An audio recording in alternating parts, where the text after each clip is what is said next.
ഇന്നത്തെ weekly roundup ആരംഭിക്കുന്നു. എല്ലാ വെള്ളിയാഴ്ചയും രാവിലെ 8:30 മണിക്ക് ചിക്കാഗോയിൽ നിന്ന് സംപ്രേഷണം ചെയ്യുന്ന വീക്കിലി റൗണ്ടപ്പിൻ്റെ 150ാമത്തെ എപ്പിസോഡിലേക്ക് ഞങ്ങൾ എല്ലാ പ്രേക്ഷകർക്കും സ്വാഗതം. ഇന്ന് ഓഗസ്റ്റ് മാസം 14-ാം തീയതി വെള്ളിയാഴ്ച വീക്കിലി റൗണ്ടപ്പ് അവതരിപ്പിക്കുന്നത് കുര്യൻ ഫിലിപ്പ്. ഇന്നത്തെ പ്രധാന വാർത്തകളിലേക്ക് പോകുന്നതിന് മുമ്പായി നിങ്ങൾ ഇതുവരെയും ഈ ചാനൽ സബ്സ്ക്രൈബ് ചെയ്തിട്ടില്ലെങ്കിൽ ദയവായി ഈ ചാനൽ സബ്സ്ക്രൈബ് ചെയ്യുകയും മറ്റുള്ളവരിലേക്ക് ഷെയർ ചെയ്യുകയും ചെയ്യണമെന്ന് വിനീതമായിട്ട് ഓർപ്പിക്കുന്നു. പ്രസിദ്ധ സുശേഷകനായിരുന്ന ഡോക്ടർ ബില്ലി ഗ്രഹാം ഇങ്ങനെ ഒരിക്കൽ പറഞ്ഞു, true independence is found when we become totally dependent on Jesus Christ. നാളെ അല്ലെങ്കിൽ ഓഗസ്റ്റ് മാസം 15-ാം തീയതി ഭാരതത്തിൻ്റെ 80ാമത് സ്വാതന്ത്ര്യ ദിനമാണ്. ഇത് ഇന്ത്യയിൽ ഓൾറെഡി ആചരിച്ച് കഴിഞ്ഞു, ആഘോഷിച്ചു കൊണ്ടിരിക്കുന്നു. വിദേശത്ത് പാർക്കുന്ന ഇന്ത്യക്കാർ അവരവർ പാർക്കുന്ന സിറ്റികളിൽ വിവിധ അസോസിയേഷനുകളുടെ സഹായത്തോടെ സഹകരണത്തോടെയൊക്കെ സ്വാതന്ത്ര്യദിനം ആഘോഷിച്ചുകൊണ്ടിരിക്കുമ്പോൾ സ്വാതന്ത്ര്യ ദിനത്തെക്കുറിച്ച് ബില്ലി ഗ്രഹാം പറഞ്ഞൊരു വാചകമാണ് ഇപ്പോൾ ഞാൻ നിങ്ങളോട് പറഞ്ഞത്. True independence is found when we become totally dependent on Jesus Christ. പൊതുവെ സ്വാതന്ത്ര്യമെന്ന് പറയുമ്പോൾ, ഇന്ത്യയുടെ സ്വാതന്ത്ര്യമെന്ന് പറയുമ്പോൾ നമ്മളെ ഭരിച്ചുകൊണ്ടിരുന്ന ബ്രിട്ടീഷുകാരെ ആ കസേരയിൽ നിന്ന് എടുത്തു മാറ്റി ഇന്ത്യക്കാരായിരിക്കുന്ന ചിലരെ പ്രതിഷ്ഠിച്ച ഒരു സംഭവമാണ് നമ്മുടെ മുമ്പിൽ ഒരു സ്വാതന്ത്ര്യ ദിനമായി അല്ലെങ്കിൽ സ്വാതന്ത്ര്യമായിട്ട് നാം കാണുന്നത്. നമ്മെ ഭരിച്ചുകൊണ്ടിരുന്ന വിദേശ ആധിപത്യത്തിനെ മാറ്റിയിട്ട് സ്വദേശികളായിരിക്കുന്ന ഇന്ത്യക്കാരായിരിക്കുന്നവരെ ഭരണം ഏൽപ്പിച്ചു. എന്നാൽ ഇവിടെ നമ്മുടെ വ്യവസ്ഥിതികൾക്ക് ഒരു പക്ഷേ വലിയ മാറ്റങ്ങളൊന്നും ഉണ്ടായിട്ടില്ല. സ്വാതന്ത്ര്യം പ്രാപിച്ചതിന് മുമ്പും സ്വാതന്ത്ര്യം പ്രാപിച്ചതിന് ശേഷവും ഭാരതത്തിൽ പുരോഗതികൾ ഉണ്ടായിട്ടുണ്ടെങ്കിലും ഇപ്പോഴും ദരിദ്ര ജനങ്ങളുടെ പ്രയാസങ്ങൾക്കോ പ്രതിസന്ധികൾക്കോ ഒന്നും വലിയ മാറ്റങ്ങൾ ഉണ്ടായതായിട്ട് നമുക്ക് പറയാൻ സാധിക്കുന്നില്ല. കാരണം ഇപ്പോഴും നാം മനുഷ്യരാണ്. മാനുഷികമായിരിക്കുന്ന ഒത്തിരി പരാതികളും പരാധീനതകളും പരിമിതികളുമുള്ള ലോകത്തിലാണ് നാം ജീവിക്കുന്നത്. അപ്പോഴാണ് ഡോക്ടർ ബില്ലി ഗ്രഹാം പറഞ്ഞ ഈ വാചകം വളരെ പ്രസക്തമാകുന്നത്. അദ്ദേഹം ഇങ്ങനെയാണ് പറയുന്നത്, ട്രൂ ഇൻഡിപെൻഡൻസ് ഈസ്, യഥാർത്ഥ സ്വാതന്ത്ര്യം എന്ന് പറയുന്നത്, ഒരു മനുഷ്യൻ്റെ യഥാർത്ഥമായിരിക്കുന്ന സ്വാതന്ത്ര്യം എന്ന് പറയുന്നത് when we become totally dependent on Jesus Christ, Yeshu ക്രിസ്തുവിൽ നാം പൂർണ്ണമായിട്ടും ആശ്രിതനായിത്തീരുമ്പോൾ നമ്മുടെ എല്ലാ പ്രശ്നങ്ങളും പ്രയാസങ്ങളും പ്രതിസന്ധികളും എല്ലാം യേശു ക്രിസ്തുവിൽ വെച്ച് യേശു ക്രിസ്തുവിൽ മാത്രം നാം ആശ്രയിക്കുമ്പോഴാണ് നാം സ്വതന്ത്രനായിത്തീരുന്നത്. ഇപ്പോൾ നമ്മളെ സ്വാതന്ത്ര്യത്തിൽ നിന്ന് നമ്മളെ സ്വതന്ത്രരാക്കാതെ ഒത്തിരി പ്രവർത്തനങ്ങൾ, ഒത്തിരി കാര്യങ്ങൾ നമ്മുടെ ചുമലിൽ ഇരിക്കുകയാണ്. അത് മനസ്സിലൊരു വേദന പോലെ, ദുഃഖം പോലെയൊക്കെ നമ്മളെ പറ്റിപ്പിടിച്ചിരിക്കുമ്പോൾ ഇതിനെല്ലാം എടുത്ത് യേശുക്രിസ്തുവിൻ്റെ കയ്യിലേക്ക് കൊടുത്തിട്ട് യേശുക്രിസ്തുവിൽ നാം പൂർണ്ണമായിട്ട് ആശ്രയിക്കുമ്പോൾ നാം സ്വതന്ത്രരായിത്തീരുകയാണ്. പിന്നെ നമുക്ക് പ്രയാസമല്ല, നമ്മുടെ ഭാരമെല്ലാം ദൈവത്തെങ്കിൽ അർപ്പിച്ചിരിക്കുകയാണ്. നമ്മുടെ പ്രയാസങ്ങളെല്ലാം യേശുക്രിസ്തുവെങ്കിൽ അർപ്പിച്ചിരിക്കുകയാണ്. അവൻ നമ്മെ പുലർത്തും. വിശുദ്ധ ബൈബിൾ ഇങ്ങനെ പറയുന്നു, നിൻ്റെ ഭാരങ്ങളെല്ലാം ദൈവത്തിൻ്റെ മേൽ വെച്ചുകൊള്ളുക, അവൻ നിന്നെ പുലർത്തും. നിങ്ങളുടെ മനസ്സ് കലങ്ങിപ്പോകരുതെന്ന് യേശുക്രിസ്തു ഒരിക്കൽ പറഞ്ഞു. ഈ പദങ്ങളുടെയും ഈ വാക്യങ്ങളുടെയും എല്ലാം അർത്ഥമെന്ന് പറയുന്നത്, നമുക്ക് യഥാർത്ഥമായിരിക്കുന്ന സ്വാതന്ത്ര്യം അനുഭവിക്കണമെങ്കിൽ നാം ഇപ്പോൾ പിടിച്ചു വച്ചിരിക്കുന്ന അല്ലെങ്കിൽ നമ്മളെ ബന്ധനസ്ഥനാക്കിയിരിക്കുന്ന പാപത്തിൻ്റെ പ്രവൃത്തികൾ, അതുപോലുള്ള വിവിധമായിരിക്കുന്ന ഭാരങ്ങൾ പ്രയാസങ്ങളൊക്കെ ഈ ദൈവത്തിൻ്റെ കയ്യിലേക്ക് കൊടുത്തിട്ട് യേശുക്രിസ്തുവിൻ്റെ കയ്യിലേക്ക് കൊടുത്തിട്ട് പൂർണ്ണമായും യേശുക്രിസ്തുവിനെ ആശ്രയിച്ചുകൊണ്ട് ജീവിക്കുന്ന ഒരു ജീവിതം നമ്മൾ നയിക്കുമ്പോഴാണ് നാം യഥാർത്ഥമായിരിക്കുന്ന സ്വാതന്ത്ര്യം നമ്മുടെ ജീവിതത്തിൽ ഉണ്ടാകുന്നത്. എന്നെ ഇന്ന് രാവിലെ കേൾക്കുന്ന ഞങ്ങളുടെ എല്ലാ പ്രേക്ഷകർക്കും നിങ്ങളെ ഭരിച്ചുകൊണ്ടിരിക്കുന്ന, നിങ്ങളെ ബന്ധിച്ചുകൊണ്ടിരിക്കുന്ന, നിങ്ങളെ അടിമകളാക്കി വച്ചിരിക്കുന്ന ഭാരങ്ങൾ, പ്രയാസങ്ങൾ, കടബാധ്യതകൾ, രോഗങ്ങൾ, ദുഃഖങ്ങൾ, വേദനകൾ എന്ന് വേണ്ട അതെന്തുമാകട്ടെ, അതെല്ലാം യേശുക്രിസ്തുവിലേക്ക് കൊടുത്തിട്ട് കർത്താവ്, നീ എന്നെ സഹായിക്കണമേ, നീ എന്നെ സൗഖ്യമാക്കണമേ, നീ എന്നെ സമാധാനമുള്ളവനായി സ്വാതന്ത്ര്യമുള്ളവനായി നടത്തണമേ എന്ന് 1 മിനിറ്റ് പ്രാർത്ഥിച്ച് ദൈവത്തിൻ്റെ സന്നിധിയിൽ നമ്മുടെ ജീവിതത്തെ പൂർണ്ണമായിട്ട് ഏൽപ്പിച്ചു കൊടുക്കുമ്പോൾ നാം സ്വാതന്ത്ര്യത്തിൻ്റെ ഉച്ഛ്വാസം, അതുപോലെ തന്നെ അതിൻ്റെ ആ വായു ശ്വസിക്കുന്ന ഒരു ജീവിതചര്യയിലേക്ക് നമുക്ക് കടന്നു വരുവാൻ സാധിക്കും. സ്വാതന്ത്ര്യത്തിൻ്റെ വായു ശ്വസിച്ചുകൊണ്ട് സ്വതന്ത്ര ജീവിക്കാൻ കൊണ്ട് ഞങ്ങളുടെ എല്ലാ പ്രേക്ഷകർക്കും ഇടയാക്കട്ടെ എന്ന് പ്രാർത്ഥിച്ചുകൊണ്ട് പ്രധാന വാർത്തകളിലേക്ക് കടക്കുന്നു. ഇന്ത്യയുടെ 80ാമത് സ്വാതന്ത്ര്യ ദിനമാണ് നാളെ ഓഗസ്റ്റ് 15 ശനിയാഴ്ച. അമേരിക്കയുടെ വിവിധ ഭാഗങ്ങളിൽ വൈവിധ്യമാർന്ന പരിപാടികളോടെയാണ് വിവിധ സിറ്റികളിൽ സ്വാതന്ത്ര്യദിനം ആഘോഷിക്കുന്നത്. നാളെ രാവിലെ ചിക്കാഗോയ്ക്ക് അടുത്തുള്ള ഷാംബർഗ് സിറ്റിയിൽ രാവിലെ 9 മണി മുതൽ 6 മണി വരെ ഇന്ത്യ ഫെസ്റ്റ് നടക്കും. സ്വാതന്ത്ര്യദിന പരേഡ്, ഫുഡ് ഡ്രൈവ് തുടങ്ങിയ പരിപാടികളാണ് നാഷണൽ ഇന്ത്യ ഹബിൽ സംഘടിപ്പിച്ചിരിക്കുന്നത്. ഫെഡറേഷൻ ഓഫ് ഇന്ത്യ അസോസിയേഷൻ FIAയുടെ സ്വാതന്ത്ര്യദിന റാലി ഓഗസ്റ്റ് മാസം 23-ാം തീയതി ഞായറാഴ്ച 10:30 മണിക്ക് ചിക്കാഗോയിലുള്ള ഡിവോൺ സ്ട്രീറ്റിൽ വെച്ച് ആരംഭിക്കുന്നതാണ്. ചിക്കാഗോയിലെ വിവിധ സബർബുകളിൽ താമസിക്കുന്ന ഇന്ത്യക്കാർ അവരുടെ സിറ്റികളിൽ സ്വാതന്ത്ര്യദിന പരേഡും സ്വാതന്ത്ര്യദിന ആഘോഷങ്ങളും നടത്തി വരുന്നു. ഈ സമയത്ത് ഞങ്ങളുടെ എല്ലാ പ്രേക്ഷകർക്കും 80ാമത് സ്വാതന്ത്ര്യദിനം ആഘോഷിക്കുന്ന ഇന്ത്യക്കാരായിരിക്കുന്ന എല്ലാവർക്കും സ്വാതന്ത്ര്യദിന ആശംസകൾ അർപ്പിക്കുന്നതോടൊപ്പം നമ്മൾ ആമുഖ്യത്തിൽ പറഞ്ഞതുപോലെ തന്നെ യേശുക്രിസ്തുവിലേക്ക് നമ്മുടെ ജീവിതത്തെ പൂർണ്ണമായി സമർപ്പിച്ചുകൊണ്ട് നമ്മൾ സ്വതന്ത്രരായി തീരുവാൻ ദൈവം നമുക്ക് ഇടയാക്കട്ടെ എന്ന് പ്രാർത്ഥിക്കുന്നു. FCRA ബിൽ ജോയിൻറ്റ് പാർലമെൻറ്റ് കമ്മിറ്റിക്ക് JPCക്ക് വിട്ടുകൊണ്ട് ലോകസഭ. കനത്ത പ്രതിഷേധത്തെ തുടർന്ന് FCRA ഭേദഗതി ബിൽ JPCക്ക് വിടുവാൻ ലോകസഭയിൽ ഭരണപക്ഷം സമ്മതിച്ചു. ഈ നിർദ്ദേശത്തെ കത്തോലിക്ക മെത്രാൻ സമിതി സ്വാഗതം ചെയ്തു. FCRA ബില്ലിൽ ഒരു ഭേദഗതിയും പാടില്ലെന്ന് ലോകസഭയിലെ കോൺഗ്രസ് അംഗം ആയിരിക്കുന്ന KC വേണുഗോപാൽ ആവശ്യപ്പെട്ടു. ക്രൈസ്തവ ന്യൂനപക്ഷങ്ങൾ കടുത്ത ആശങ്കകൾ ഉയർത്തിക്കൊണ്ടാണ് FCRA ഭേദഗതികൾ വരുത്തിയിരിക്കുന്നത്. ഇനി ലോകസഭയുടെയും രാജ്യസഭയുടെയും പ്രതിനിധികൾ അടങ്ങുന്ന സംഘം ഭേദഗതികൾ പരിശോധിച്ച ശേഷം ശീതകാല സമ്മേളനത്തിൽ വീണ്ടും ബിൽ അവതരിപ്പിക്കുവാനാണ് ഭരണപക്ഷം ശ്രമിക്കുന്നത്. FCRA ക്രൈസ്തവരുടെ കടുത്ത ആശങ്കകളാണ് ഉയർത്തിയിരിക്കുന്നത്. വിവിധ സംസ്ഥാനങ്ങളിലായി വിവിധ രാജ്യങ്ങളിലായുള്ള ക്രൈസ്തവത്തിനെതിരായിട്ട് പ്രവർത്തിച്ചുകൊണ്ടിരിക്കുന്നു. FCRA ബിൽ ക്രിസ്ത്യാനികളെ, പ്രത്യേകിച്ച് ന്യൂനപക്ഷങ്ങളെ ആശങ്കപ്പെടുത്തിയിരിക്കുന്ന ഈ സന്ദർഭത്തിൽ അതിൽ നിന്ന് പിന്മാറുവാൻ ദൈവം ഇടയാക്കട്ടെ എന്ന് നമുക്ക് പ്രാർത്ഥിക്കാം. കേരള ഇനി മുതൽ കേരളം എന്നായിരിക്കും ഔദ്യോഗികമായി അറിയപ്പെടുന്നത്. കേരളം ബിൽ 2026 ലോക്സഭ പാസാക്കി. കേന്ദ്ര ആഭ്യന്തര സഹമന്ത്രി നിത്യാനന്ദ റായിയാണ് ബിൽ ലോക്സഭയിൽ അവതരിപ്പിച്ചത്. പ്രതിപക്ഷത്തിൻ്റെ ശക്തമായ പ്രതിഷേധത്തിനിടയിൽ ചർച്ചകൾ പോലുമില്ലാതെ 5 മിനിറ്റ് കൊണ്ടാണ് കേരള എന്ന പേര് മാറ്റി കേരളം എന്ന പേര് ഇട്ടിരിക്കുന്നത്. പേരുമാറ്റ ബിൽ ലോക്സഭ അംഗീകരിച്ചു. ഇനി മുതൽ കേരള എന്നല്ല, നമ്മൾ കേരളം എന്നായിരിക്കും കേരളത്തെ അറിയപ്പെടുന്നത്. FECCയുടെ fellowship of pentecostal churches in ഷിക്കാഗോയുടെ മാസയോഗം നാളെ 6:30 മണിക്ക് ബെതേൽ IPC ചർച്ചിൽ നടക്കുന്നതാണെന്ന് FECC ഭാരവാഹികളായിരിക്കുന്ന pastor Xavier James, pastor MG Johnson എന്നിവർ അറിയിച്ചു. ഈ സമ്മേളനത്തിൽ പാസ്റ്റർ ഗ്ലാഡ്സൺ വർഗീസ് മുഖ്യ പ്രഭാഷകനായിരിക്കും. ഈ സമ്മേളനത്തിൽ എല്ലാവരും വന്ന് പങ്കെടുക്കണമെന്ന് സഭയുടെ സീനിയർ പാസ്റ്റർ സാമുവൽ ചാക്കോ അറിയിച്ചു.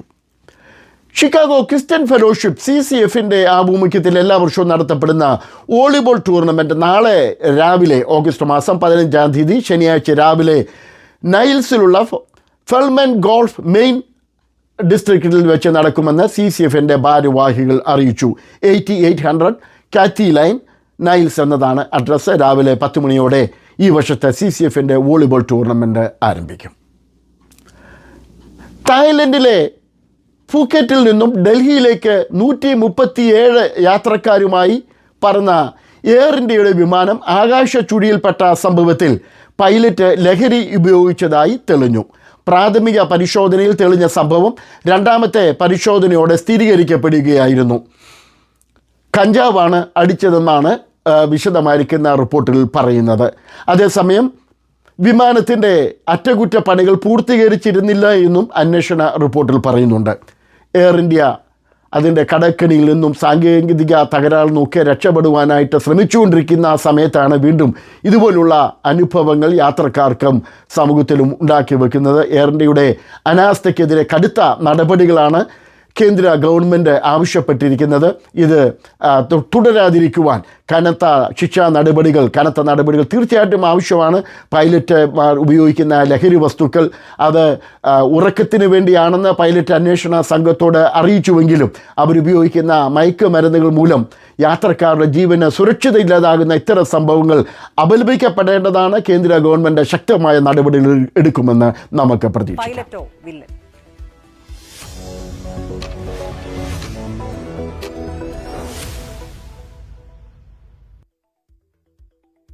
ഓഗസ്റ്റ് 4-നാണ് തായ്ലൻഡിലെ ഫുക്കറ്റിൽ നിന്ന് ദില്ലിയിലേക്ക് പറന്ന എയർ ഇന്ത്യ വിമാനം യാത്രക്കിടെ 300 അടി താഴ്ചയിലേക്ക് പെട്ടെന്ന് താഴ്ന്നത്. അപകടത്തിൽ 20 യാത്രക്കാർക്കും 4 ക്യാബിൻ ക്രൂ അംഗങ്ങൾക്കും പരിക്കേറ്റിരുന്നു. സംഭവത്തിൽ ഇപ്പോൾ വരുന്ന വിവരങ്ങൾ യാത്രക്കാരിൽ ഉണ്ടാക്കുന്നത് വലിയ ആശങ്കയാണ്. വൈദ്യപരിശോധനയിൽ പൈലറ്റിന്റെ സാമ്പിളിൽ കണ്ടെത്തിയ കഞ്ചാവിന്റെ അംശമാണ് സംഭവത്തിന്റെ ദുരൂഹത കൂട്ടുന്നത്. ക്യാപ്റ്റൻ ലഹരി ഉപയോഗിച്ച പോലെയാണ് പെരുമാറിയതെന്ന് ക്യാബിൻ ക്രൂ അംഗം എയർ ഇന്ത്യക്ക് പരാതിയും ഇതിനോടകം നൽകിയിട്ടുണ്ട്. അന്ന് ഈ അപകടം നടന്ന ദിവസം പുറത്തുവന്ന ദൃശ്യങ്ങൾ ഒരിക്കൽ കൂടി കാണാം.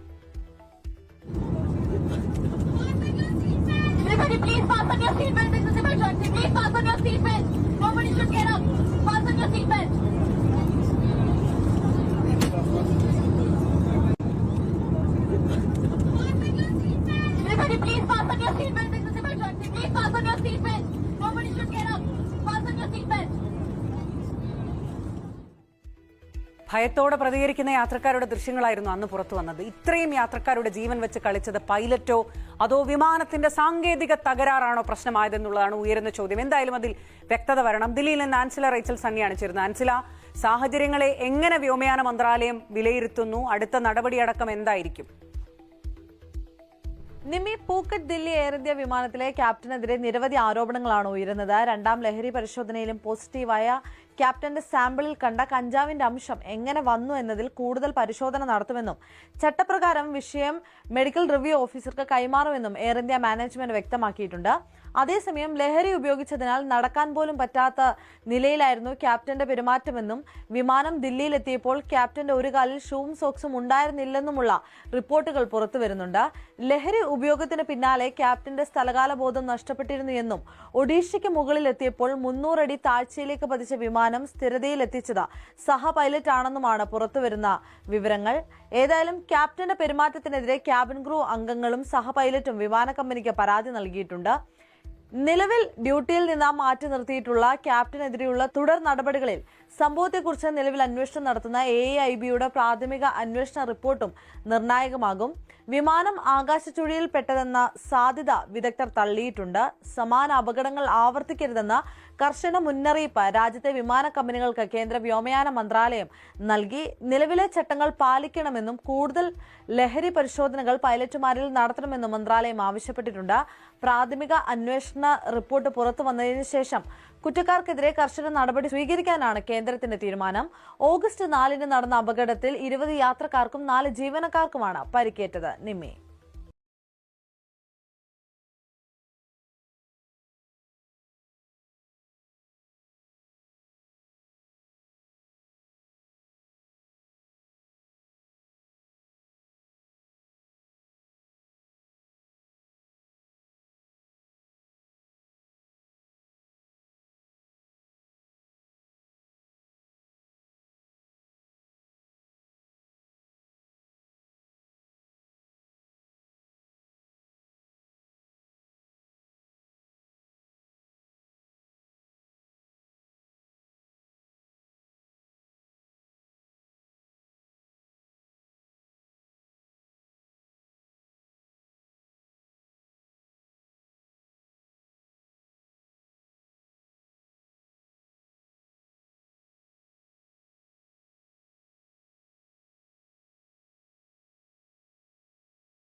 കാണാം.